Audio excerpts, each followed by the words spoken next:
ఒక్కసారి ఊహించండి, సినిమా థియేటర్లో క్లైమాక్స్కి చేరుకుంది. స్క్రీన్పై శ్రీరాముడు నిలబడి ఉన్నాడు.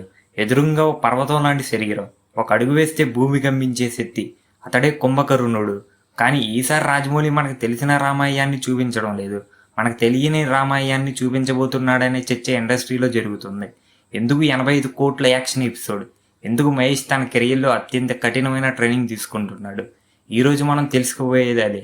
రాజమౌళి ఒక సినిమా తీస్తే అది కేవలం సినిమా కాదు, ఒక ఈవెంట్. బాహుబలి ముందు పాన్ ఇండియా అనే పదం అంతగా వినిపించేది కాదు. త్రిబుల్ ఆర్ ముందు తెలుగు సినిమా ఆస్కార్ వరకు వెళ్తుందని చాలామంది ఊహించలేదు. కానీ రాజమౌళి ప్రతిసారి ప్రేక్షకులు ఊహించిన దాన్నే చేస్తాడు. అందుకే వారణాసి గురించి చిన్న రూమర్ వచ్చినా దేశవ్యాప్తంగా వైరల్ అవుతుంది. ఈ సినిమా గురించి అధికారికంగా చాలా తక్కువ సమాచారం బయటకు వచ్చింది. కానీ రచయిత విజేంద్ర ప్రసాద్ చెప్పిన కొన్ని మాటలు ఫ్యాన్స్ని ఆలోచించేలా చేశాయి. టైం ట్రావెల్, రామాయణ కాలం, ద్వారకా, కలియుగం ఇవి అన్నీ ఒకే కథలో కలుస్తాయని ఇంటిచ్చారు. ఒక్కసారి ఆలోచించండి, రామాయణం, మహాభారతం, ప్రస్తుత కాలం ఈ మూడు ఒకే కథలో కలిస్తే ఎలా ఉంటుంది? అక్కడ రాజమౌళి అసలు గేమ్ మొదలవుతుంది. మనలో చాలా మందికి కుంభకర్ణుడు అంటే 6 నెలలు నిద్రపోయే రాక్షసుడు అంతే. కానీ రామాయణాన్ని లోతుగా చదివితే అతడు లంకలో అత్యంత ప్రమాదకర యోధుడు. రావణుడు సైన్యంలో అందరికంటే భయంకరమైన శక్తి. యుద్ధరంగంలోకి అడుగుపెట్టిన తర్వాత వానర సైన్యం పూర్తిగా చెల్లాచెదరైపోతుందని పురాణాలు చెబుతాయి. అంటే రాముడికి రావణుడి కంటే ముందొచ్చిన అతిపెద్ద సవాలు కుంభకర్ణుడే.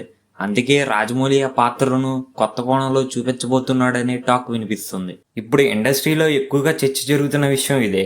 కేవలం ఒక యాక్షన్ ఎపిసోడ్ కోసం 85 కోట్ల రూపాయల బడ్జెట్ కేటాయించారంట.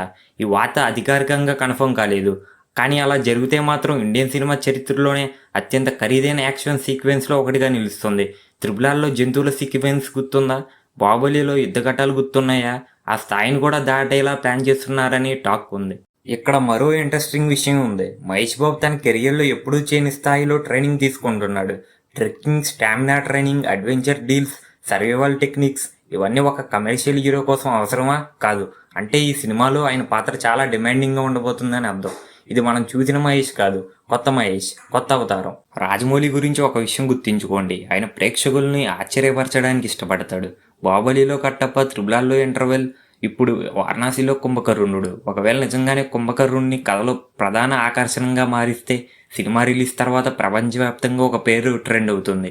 కుంభకర్ణుడు ఎవరు? అదే రాజమౌళి మాస్టర్ ప్లాన్ కావచ్చు.